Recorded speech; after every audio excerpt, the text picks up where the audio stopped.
So is Calgary flood prone? In this city, we're going to take a look at the risks of flooding in Calgary.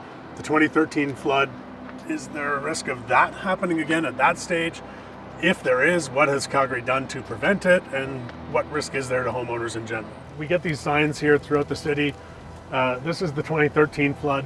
And you just take a look at where I stand. I'm 6'4", but then like with the breakdown to the river and where the rivers are at here in mid-April of 2023, you can see there's a pretty significant amount for the river to come up to get anywhere close to what it was in 2013.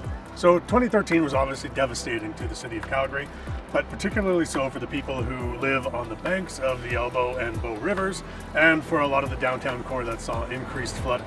Key thing to know is that 90-95% of the homes in Calgary were completely unaffected by the floods and the flood waters, other than commuting and services within the city.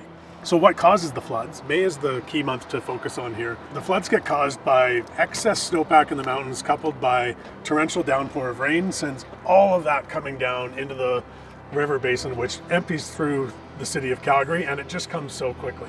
So if you remember 2013, it wasn't just Calgary, it was Canmore, it was down river of Calgary, all of these got impacted. What has happened in the meantime is that a number of changes have been made.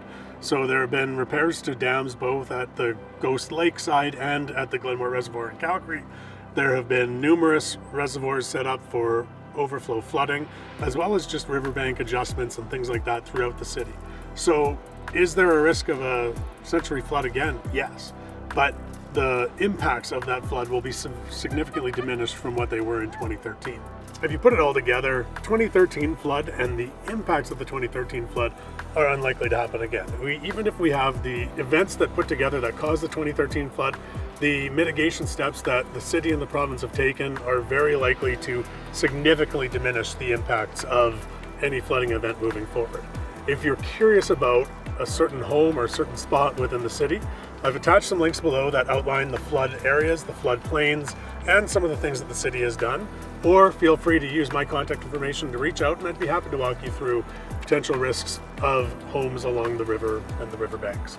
If you like this video, do me a favor, hit the like button, subscribe for more Calgary real estate videos.